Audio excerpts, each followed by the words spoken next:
Mais uma vez nós vamos à palavra do Senhor e hoje nós chegamos ao capítulo 15 da primeira carta de Coríntios. Temos visto toda essa carta desde o início, já estamos próximos do final da carta, com instruções valiosíssimas para a igreja em todas as épocas. Nós vamos ler 1 Coríntios 15, do verso 1 ao verso 11.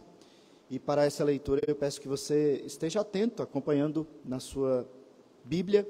Esse não é um texto qualquer.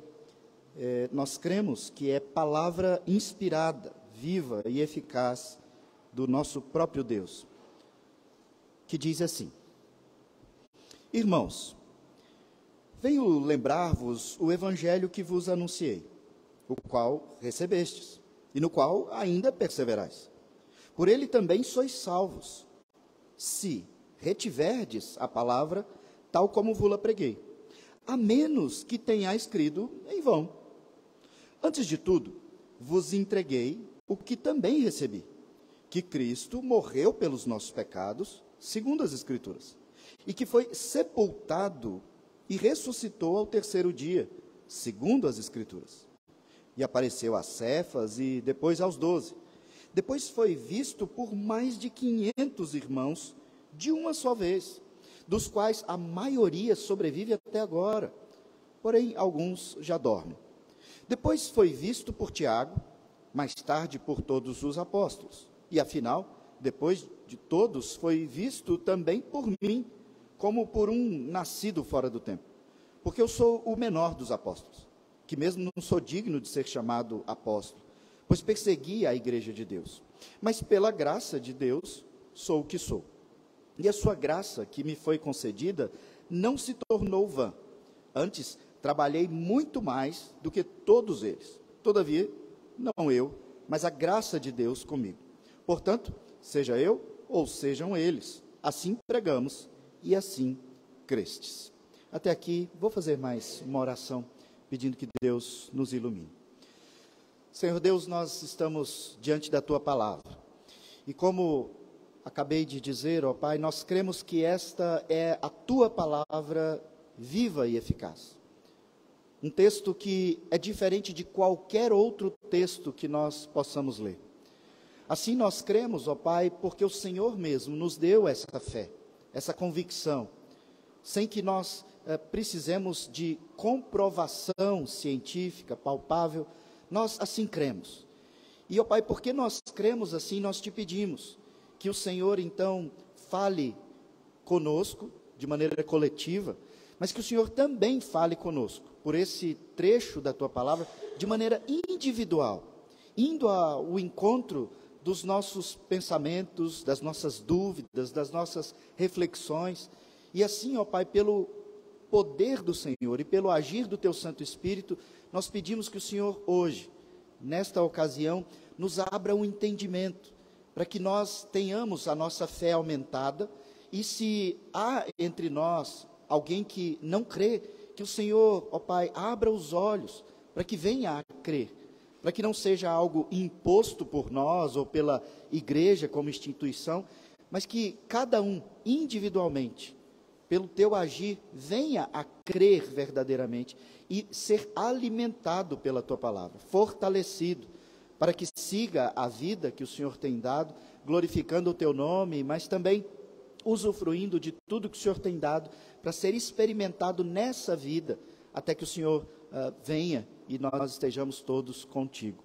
Assim, ó Pai, nós te pedimos que o Senhor fale conosco de maneira profunda, verdadeira e transformadora nessa noite. Em nome de Jesus, amém. Você já parou para pensar sobre o dia da sua ressurreição? Você que é crente, que crê que irá para a vida eterna nos céus, você já parou algum momento para pensar sobre aquele momento, o momento em que você terá o seu corpo glorificado para morar na eternidade?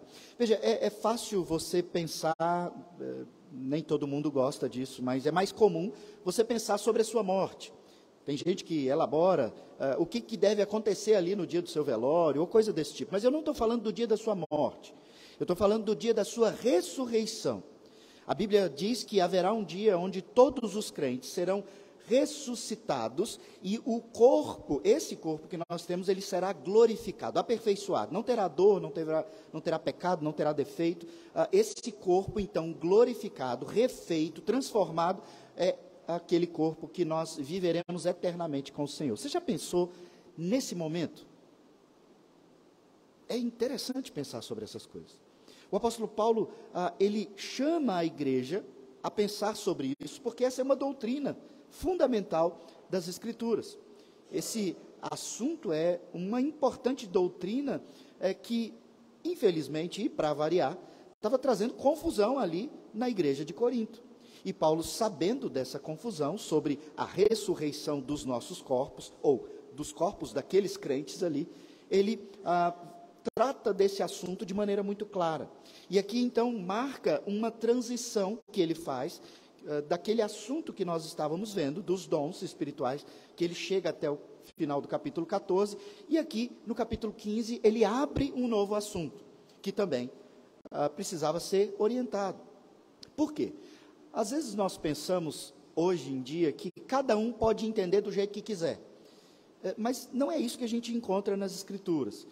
Nós vivemos hoje um tempo onde o relativismo ele se tornou algo quase que absoluto. Em todos os lugares que você vai, que você vive, tudo é relativo. Cada um entende do jeito que quer. E Paulo diz, olha, sobre a ressurreição, como sobre vários outros assuntos, não pode ser cada crente crer de um jeito. Há uma verdade absoluta que não é relativa ou não pode ser relativizada.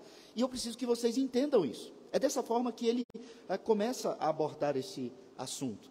Ele falou sobre outros problemas, discussões, divisões, engano que existia na igreja, e agora ele entra nessa situação, nesse assunto.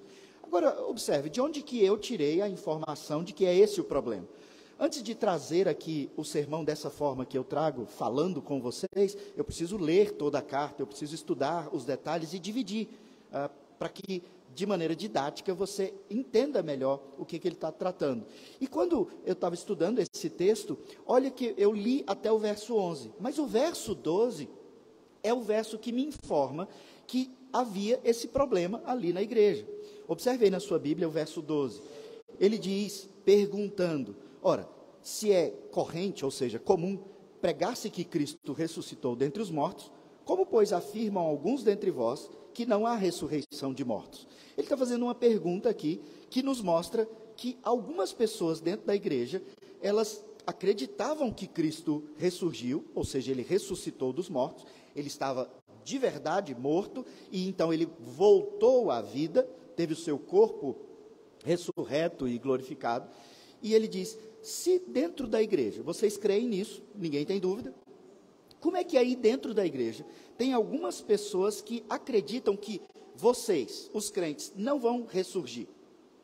Veja, algumas pessoas dentro daquela igreja estavam divulgando exatamente essa ideia, de que, tá bom, Cristo ressurgiu, mas ele é o Filho de Deus, agora a gente não. A gente vive essa vida, quando morrer, acabou. Vamos ser extintos. E, veja, isso é um problema, uma dúvida, um pensamento filosófico que existe até hoje. Algumas pessoas, e provavelmente você conhece alguém que pensa dessa forma, que viveu, morreu, acabou. Não tem mais ressurreição. Então, viva intensamente a vida aqui e agora, porque depois acabou. E não tem mais o que se crer numa ressurreição de corpos, por assim dizer. Veja, a igreja evangélica, a igreja cristã, de maneira geral, ela foi invadida pelos pensamentos e filosofias dos que nós chamamos de liberais. Hoje em dia, a gente quase não ouve mais falar desse termo, da teologia liberal ou algo desse sentido. Mas na década de 50, 1950, isso invadiu o Brasil com uma força gigantesca.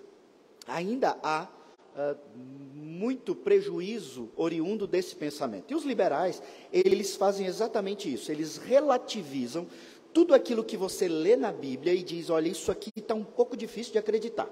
E eu vou dar alguns exemplos para vocês. Por exemplo, quando você escuta por aí aquele ditado que diz, fulano sabe o caminho das pedras.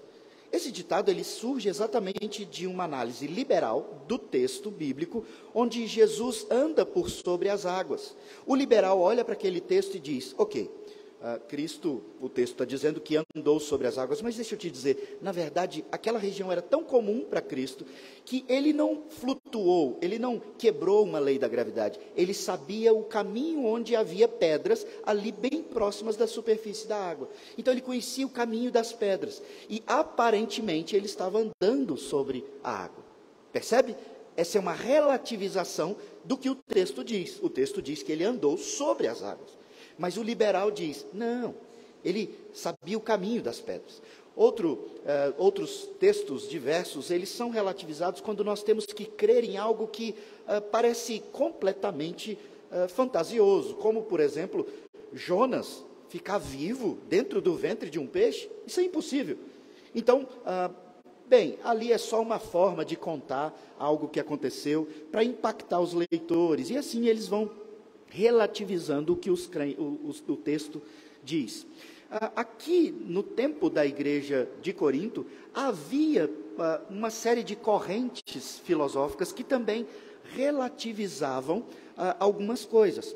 Alguns deles diziam, Jesus era só um profeta, ele não é o filho de Deus. José não contou para ninguém, porque Maria estava com aquela história de que o Espírito Santo fez com que ela ficasse grávida, mas José conheceu sim Maria. Jesus é só filho de José. Ele é um profeta, um crente daquele tempo. Outros diziam, não, Jesus era algo que se tornava real na mente das pessoas. Ele era um plasma, uma energia. Outros diziam, Deus, ele não é uma personalidade, uma pessoa.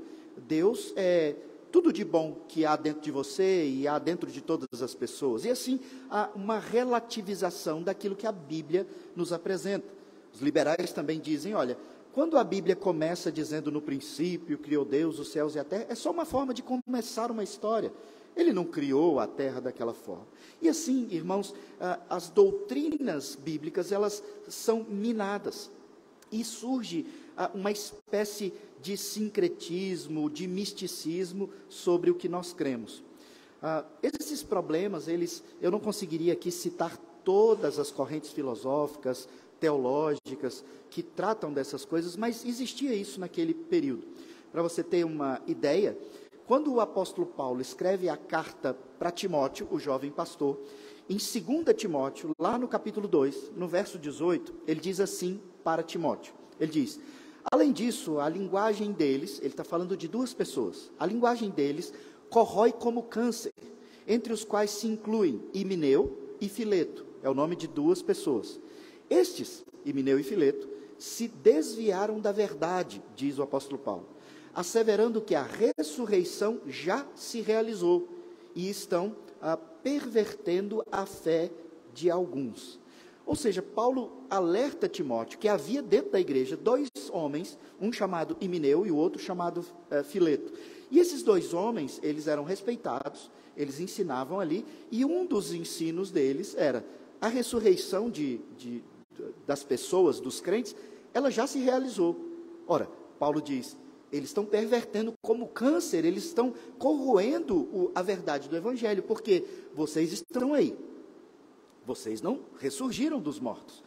O que Himeneu e Fileto queriam dizer com isso? Eles diziam que quando você é convertido, você está lá na sua vida, vivendo normalmente, mas então você é evangelizado e aí você passa pela conversão. E eles diziam, agora você nasceu para uma nova vida, portanto a sua ressurreição já aconteceu. E agora você vai viver essa vida, quando você morrer, morreu, acabou, você não vai ressurgir. Percebe que Paulo já tratava desse problema em outras igrejas? É a relativização das doutrinas, da verdade. É quando nós lemos a Bíblia, tentando relativizar as coisas que estão escritas, porque tem coisas que realmente exigem de nós fé para crer. Se você precisa de uma comprovação científica, de algo palpável, mensurável, então não é mais fé.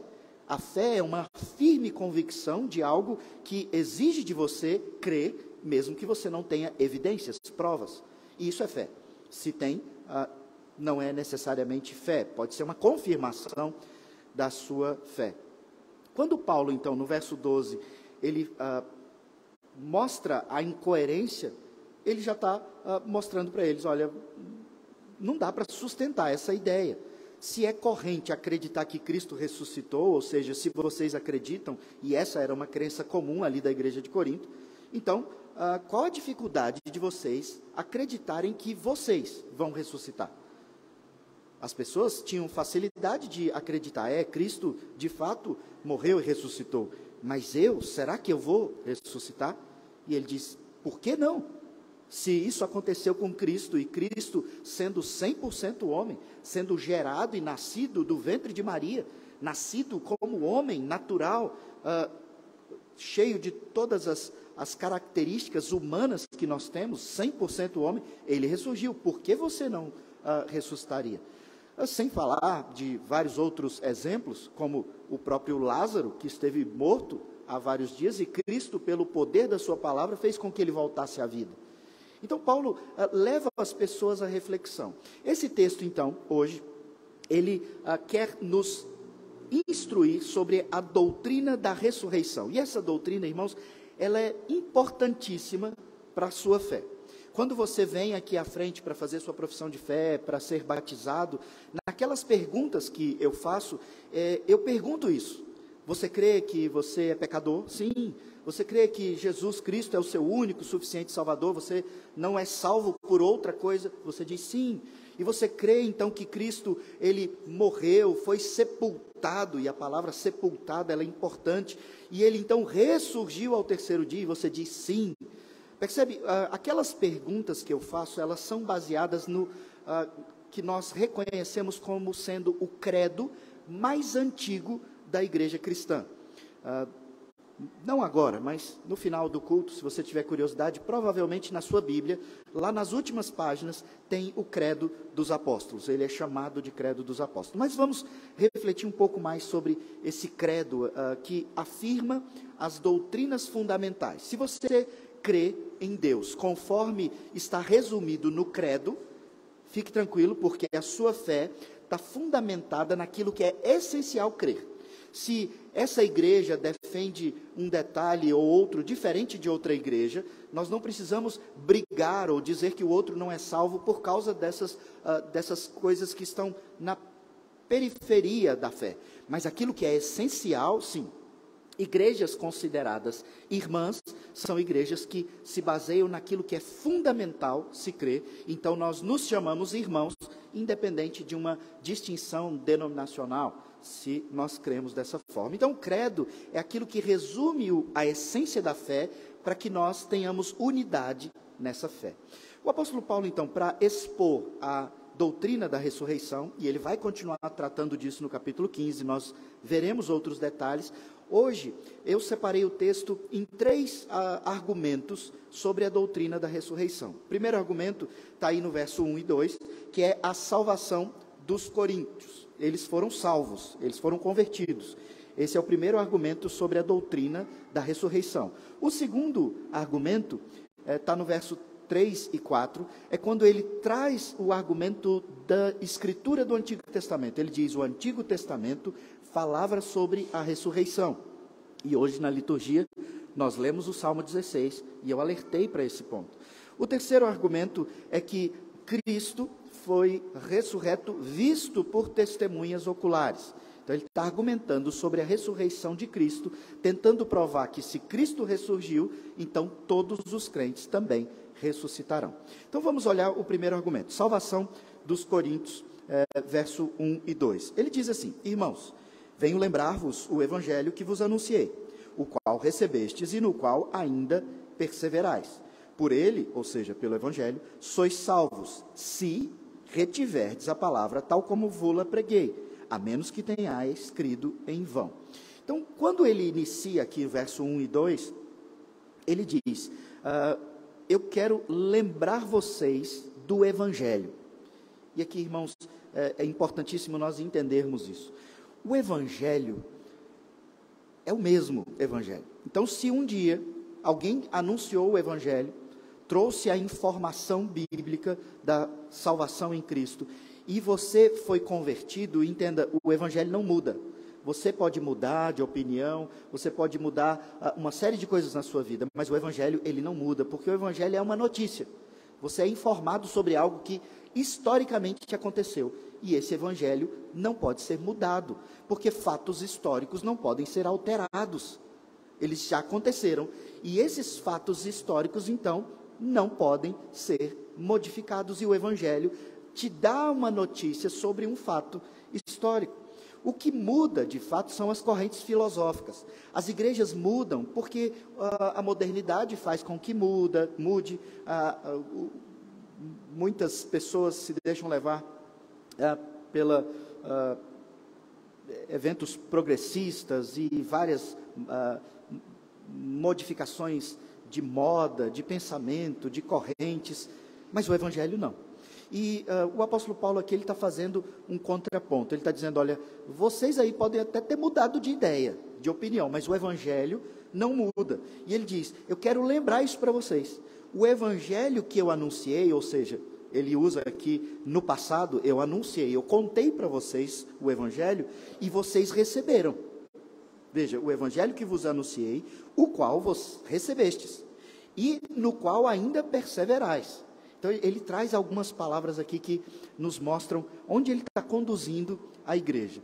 Primeiro, vocês receberam o Evangelho. Como que ele está puxando aqui o pensamento daqueles irmãos? Ele está dizendo, vocês acham que são salvos? Vocês acham que são crentes? E, logicamente, aquelas pessoas estavam se reunindo na igreja, estavam indo para a igreja. A resposta automática aqui, que se eu perguntasse para vocês, ela seria a mesma, é, sim, eu sou crente. Então, se você é crente, você recebeu o Evangelho, certo? Certo. Então, vocês receberam como ele é, certo? Certo. Ok. Vocês ainda são crentes? Ou vocês abandonaram a fé? Vocês perseveram na fé? E a resposta é, sim, a gente persevera na fé. Eu sou crente e eu continuo crente. E ele está puxando aqui, olha, eu anunciei o Evangelho, vocês receberam e vocês estão caminhando, vocês são crentes, vocês estão perseverando. Pois bem, foi por meio do Evangelho que vocês foram salvos, e é por meio do Evangelho que vocês perseveram como crentes. Porque se tira o Evangelho, não tem salvação, se tira o Evangelho, não tem perseverança. Por quê? O que é o Evangelho? A gente vai ver isso com mais detalhes logo. Deixa eu falar um pouquinho mais aqui do verso 2. Olha como ele diz no verso 2. Por ele também, ou seja, pelo Evangelho, vocês são salvos. Aí ele coloca um se, uma condição. Se retiverdes a palavra. Se. Veja que ele coloca aqui uma condição. Vocês são salvos, vocês estão perseverando, mas tem um detalhe.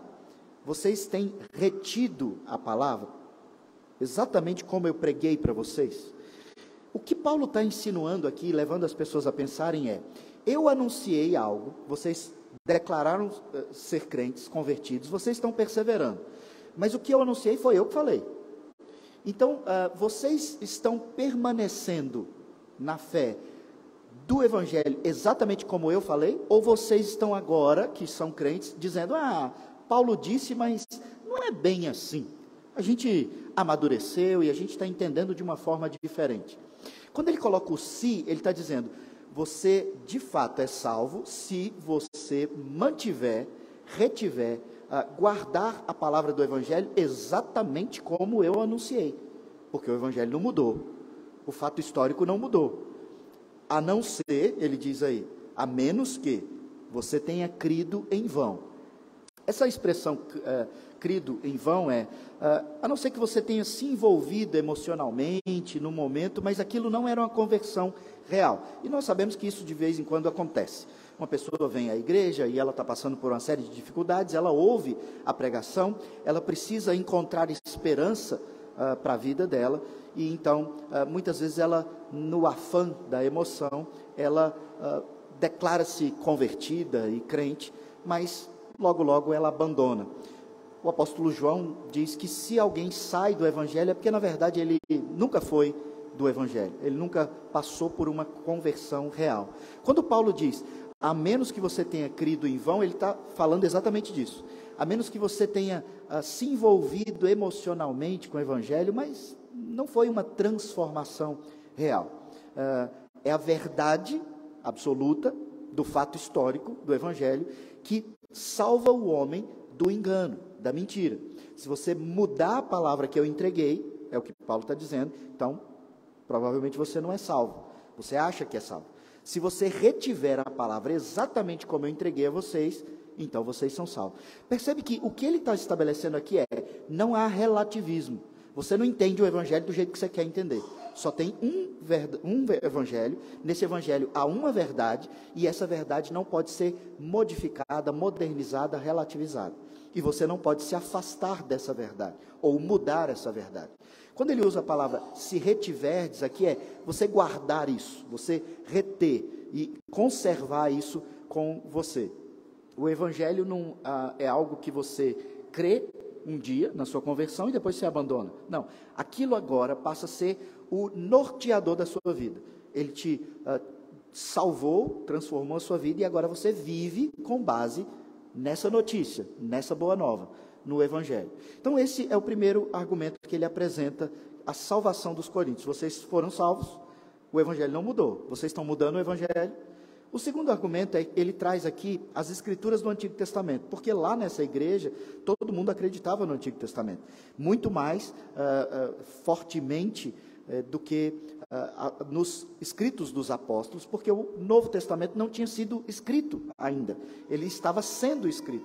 Então qual era a escritura que eles tinham? O Antigo Testamento.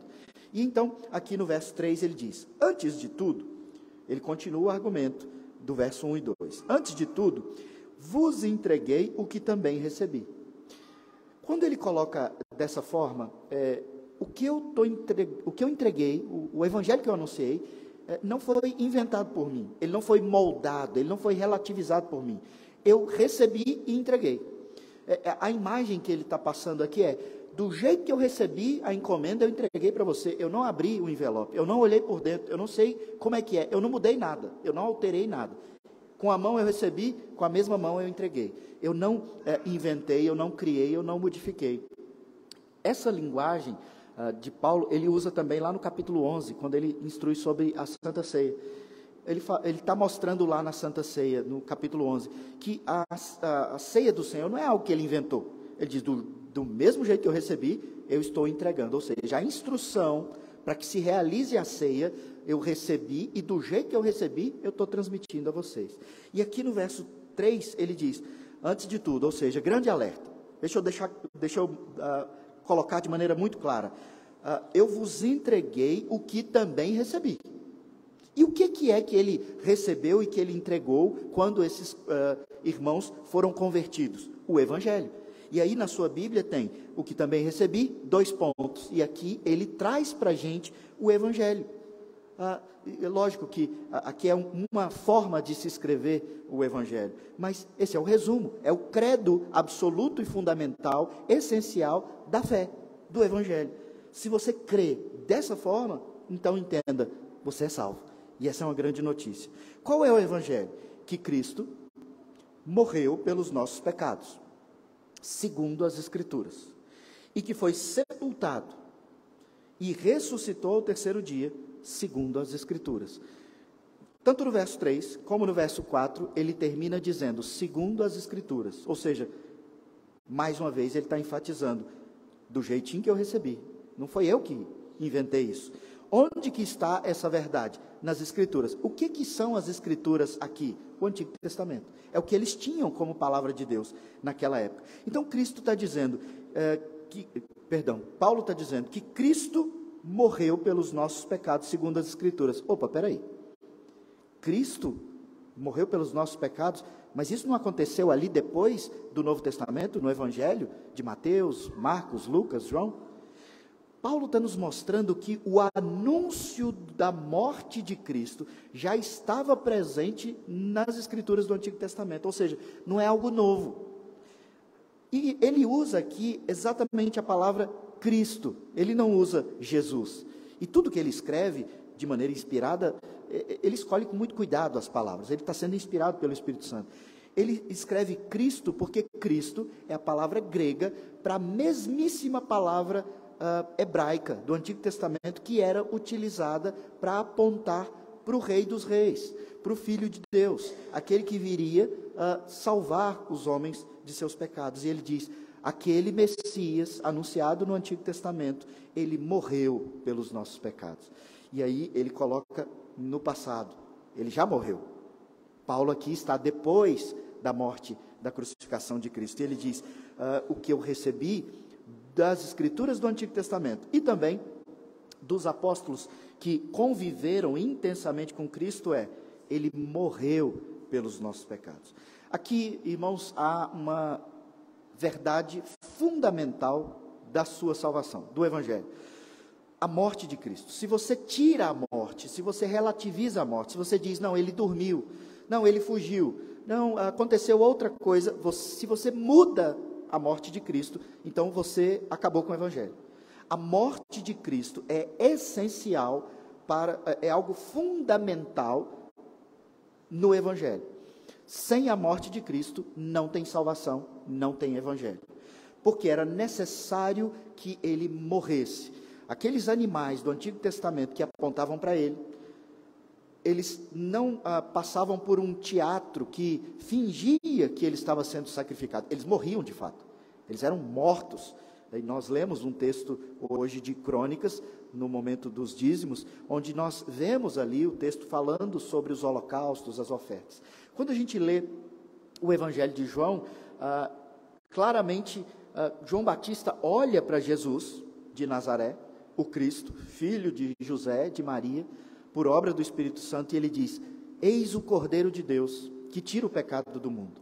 Quando ele olha para Jesus, ele diz, todos aqueles cordeiros que morreram, apontavam para esse homem é o Cordeiro definitivo.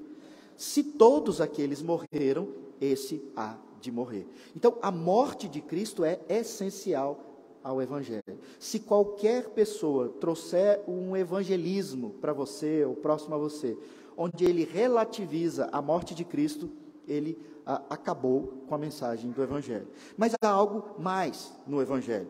Ele diz que morreu pelos nossos pecados. Ele não morreu uma morte qualquer. Ele morreu uma morte substitutiva. Ele morreu no seu lugar. Por quê? Porque a Bíblia nos mostra que todos os homens são pecadores. Cristo é o único homem que nunca pecou. Sendo ele completamente perfeito, como aquelas ovelhas, aqueles cordeiros sem defeito eram apresentados em sacrifício, ele era o único homem sem defeito, sem pecado, completamente santo e justo. Então, ele era o único que podia substituir o sacrifício de alguém. Por quê? A Bíblia diz para a gente que o salário do pecado é a morte. Se todos nós somos pecadores, nós temos que morrer. E essa morte aqui não é a morte natural de que quando você ficar bem velhinho, você vai morrer. Não, é a morte espiritual. É o afastamento eterno e absoluto de Deus, o Pai. E então, o salário do pecado, da desobediência a Deus, é o afastamento completo dele, eternamente, ou seja, a morte espiritual. Então, se todos pecaram, todos merecem a condenação da morte eterna, que é a separação. Mas veio um que era sem pecado, e sendo ele sem pecado, toda a Escritura ensinava, um cordeiro sem defeito pode ser apresentado em sacrifício como substituto dos seus pecados, como a apresentação de purificação dos seus pecados. E Cristo, então, é aquele que morreu pelos nossos pecados.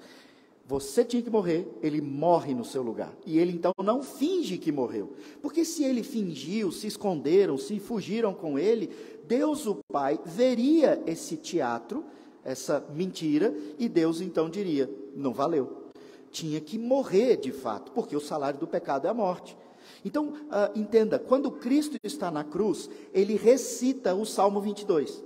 O Salmo 22, aqui de memória, é dito, Eloi, Eloi, lama sabachthani, é Cristo dizendo, Deus meu, por que me abandonaste? Porque na cruz, quando Cristo recebe sobre si todos os pecados, porque ele carrega os pecados, um afastamento de Deus. Porque Deus, o Pai, é completamente santo e puro. E Cristo também é. Só que na cruz ele recebe sobre si, espiritualmente, toda a culpa do pecado. Ou seja, ele está repleto de pecado que foi colocado sobre ele. Ele não pecou, mas ele recebe sobre si. É como se você tivesse uma dívida e eu então me comprometo a pagar a sua dívida. Então eu recebo essa dívida ali sobre a minha responsabilidade. Então eu tenho que pegar o meu dinheiro e pagar a sua dívida. Só que a dívida que nós falamos aqui é a dívida eterna de pecado. Quando Cristo recebe esses pecados sobre si, há um afastamento dele de Deus o Pai. Veja, a Trindade, nós estamos falando de algo profundo aqui na teologia. Há um afastamento momentâneo. Então ele diz: Deus meu, por que me abandonaste? Por que separastes de mim? Porque naquele momento ele sente esse afastamento. E Cristo então é aquele que morre pelo seu pecado. Mas Paulo diz mais: além de ser morto, de fato, na realidade, ele foi sepultado. É muito importante, isso está no credo dos apóstolos, que nós entendamos que Cristo não morreu e imediatamente ele ressurgiu, saiu, ou algo do tipo. Ou como alguns liberais chegaram a afirmar que houve uma separação, o gnosticismo defendia que o corpo ficou morto, mas Cristo não, a sua alma não, enfim, várias teorias. Mas o texto está nos dizendo que ele esteve debaixo do poder da morte. Ele morreu e então ele foi sepultado. É lógico que a sepultura era diferente da sepultura que nós conhecemos hoje em dia, mas o fato importante aqui ele ficou lá. Ele ficou um tempo lá, ele esteve morto por um tempo. A morte foi real e ele esteve debaixo da morte por um tempo. Isso é importantíssimo de nós repetirmos, e as Escrituras apontavam para isso, quando, por exemplo, Jonas fica 3 dias no ventre do peixe, e Cristo lá no Evangelho diz, quando Jonas esteve no abismo, é a palavra hebraica que tem lá no texto de Jonas, ele diz, ele esteve ali nas trevas, no abismo, por 3 dias, assim é necessário que eu passe esse tempo também ali nas trevas, na sepultura. Ele estava interpretando algo do texto de Jonas, dizendo, aquele texto apontava para mim. E ele também falava do templo, né? Ele diz, olha, o templo de Deus vai ser destruído, mas em 3 dias ele vai ser reerguido. As pessoas ouviram e fizeram piada, como que você constrói um templo desse tamanho em 3 dias? Mas Cristo não estava falando do templo das paredes, ele estava falando que ele é o templo. Por quê? Porque ele é o local da habitação de Deus em nós.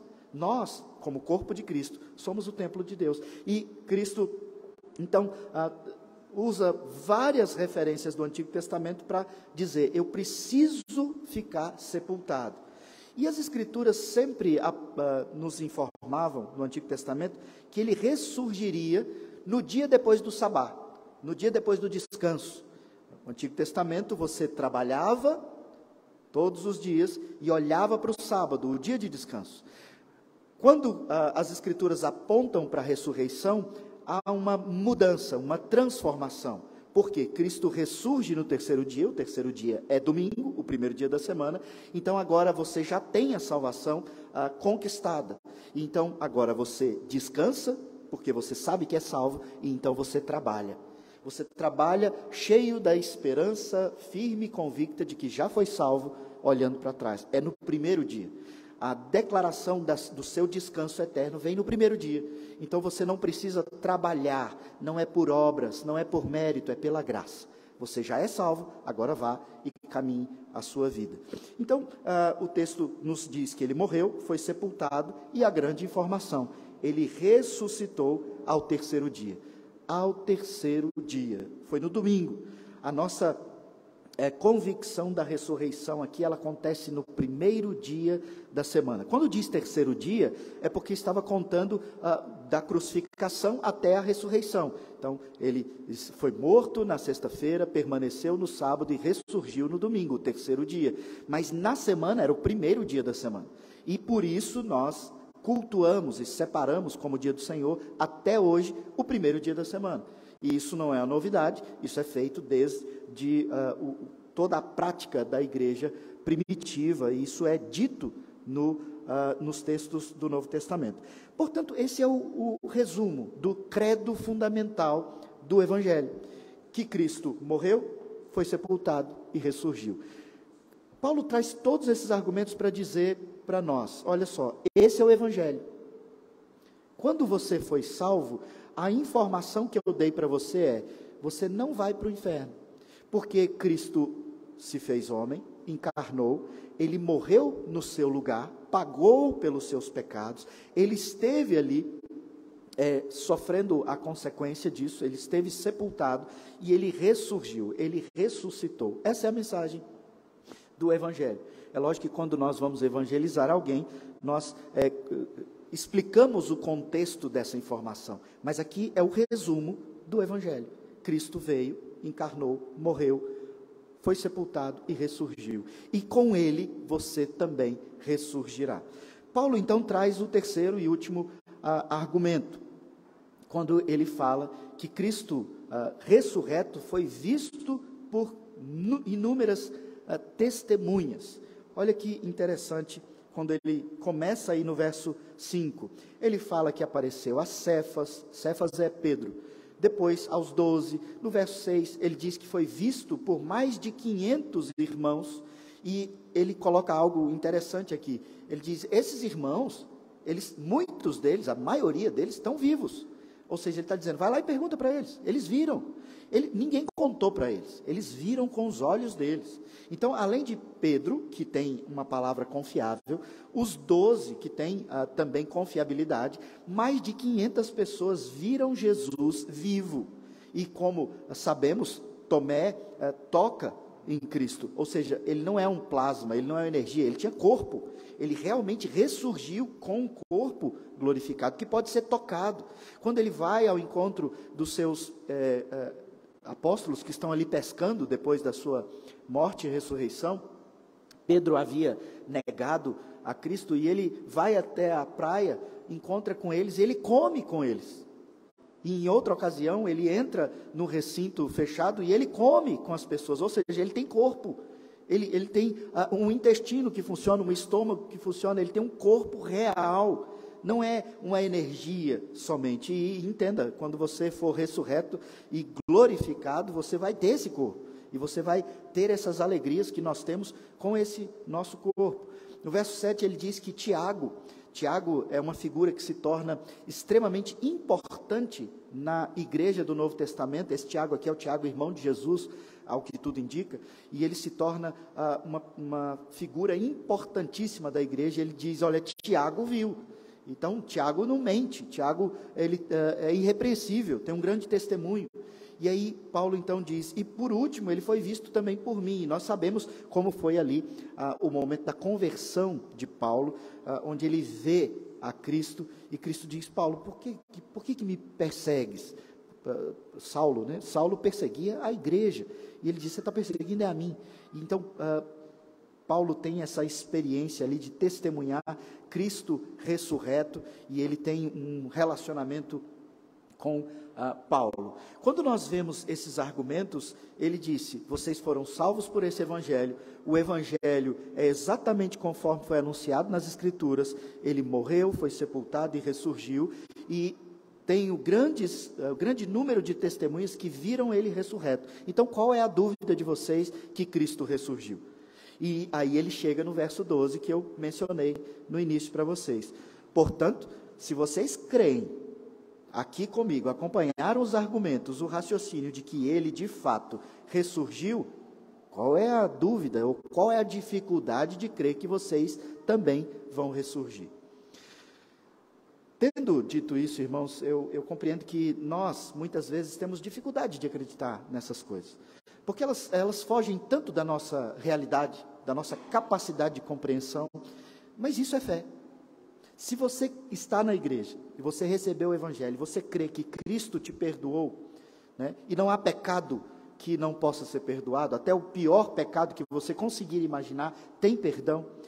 Então, se você acha que por causa da sua vida tão ruim, Cristo não pode perdoar, eu digo, para com isso. Ele pode sim, porque Ele tem todo o poder, e a sua misericórdia é incalculável para nós. Ele tem poder para te perdoar. E sabe por que eu digo isso com tanta convicção?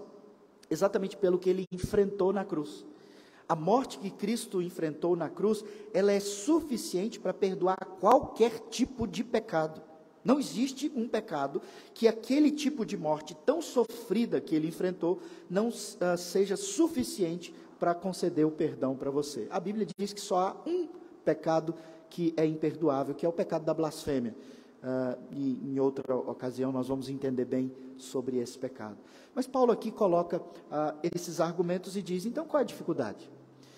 Nós precisamos parar de colocar dificuldades. Quando nós somos crianças, a gente tem mais facilidade, né? Se o pai, a mãe diz algo para um filho, por mais que aquilo seja um pouco sem lógica, um pouco irreal, os filhos acreditam. A criança é um pouco mais literal. À medida que nós vamos amadurecendo, nós vamos ficando menos literais e nós precisamos de mais evidências. E então a gente começa a ter dificuldade de crer em algumas coisas que parecem sem lógica. Só que isso vai nos afastando do Evangelho que nos chama a crer que Cristo andou sobre as águas. E Pedro, que não é o Cristo, é apenas um crente, ele também andou sobre as águas. Isso é impressionante, porque até onde eu sei, ninguém consegue quebrar a lei da gravidade. É impossível você quebrar uma lei estabelecida como a lei da gravidade. E andar por sobre as águas é quebrar a lei da gravidade. Mas Pedro conseguiu. E o que Pedro fez? Ele acreditou. Ele olhou para Cristo e Cristo diz, Pedro, sou eu mesmo, você tem certeza? Lá naquele barco. E Pedro diz, sim, eu reconheço. E ele diz, então vem. E Pedro vai. Pedro anda por sobre as águas. Ele não está nem aí para as leis da gravidade. Ele só vai. E isso é fé. Mas o texto lá, que eu estou aqui rememorando, citando, nos fala que em um dado momento Pedro perde o foco de Cristo e ele começa a olhar para o vento, para a onda, para tudo aquilo que estava sacudindo eles, e então Pedro começa a afundar. E esse texto é muito rico para mim, especialmente porque ele me mostra exatamente como eu preciso andar pela fé, olhando para Cristo, para o Evangelho de Cristo, não para aquilo que me rodeia, os argumentos ou as comprovações que às vezes eu quero, que eu preciso. Não, eu preciso apenas ter fé, olhar para Cristo, olhar para o seu Evangelho e seguir. E assim Deus diz que nos sustentará, nos conduzirá até que Ele volte. Portanto, a grande verdade desse texto, irmãos, o foco central desse texto, é fazer-nos acreditar com todo o nosso ser que nós vamos todos ressuscitar. E isso é um fato inegável e faz parte da essência do Evangelho. Não tem aniquilacionismo, não tem extinção absoluta, não tem outra verdade que relativiza o fato de que todo mundo vai ressuscitar. E aqui, para encerrar, eu trago uma outra informação para você. Não são só os crentes que vão ressuscitar, os ímpios também. A grande diferença é que os crentes serão ressurretos para a vida eterna com Deus, mas os ímpios terão seus corpos de volta à vida para a condenação eterna no inferno. E isso me enche o coração de temor. Eu não quero voltar à vida para sofrer eternamente no inferno, depois de ter experimentado diversos sofrimentos nessa vida. Eu quero voltar à vida quando morrer para experimentar uma nova vida. Uma vida sem sofrimento, sem pecado, sem essas coisas que muitas vezes eu e você experimentamos aqui. Muitos dos nossos irmãos têm experimentado provações terríveis por causa da condição que nós vivemos debaixo de maldição. Doenças difíceis, dores difíceis, problemas financeiros, relacionamentos, uma série de dificuldades. Essa é uma vida em um mundo que foi amaldiçoado por Deus. Mas há a grande notícia da restauração da sua vida quando você se converte. Há o complemento dessa notícia quando diz que você terá o seu corpo ressurreto e glorificado, aperfeiçoado, não vai ter mais sofrimento. E então há ainda um outro complemento a essa notícia: toda a terra será restaurada para que você viva em abundância e plenitude de satisfação com o seu corpo ressurreto na presença do nosso Senhor. E essa é a mensagem do Evangelho. Que essa mensagem nos fortaleça, nos alegre, nos alimente, para que toda vez que nós estivermos passando por uma dificuldade, nos lembremos dela e sigamos firmes naquele que tem todo o poder para nos sustentar, nos abençoar, nos resgatar e nos ressuscitar.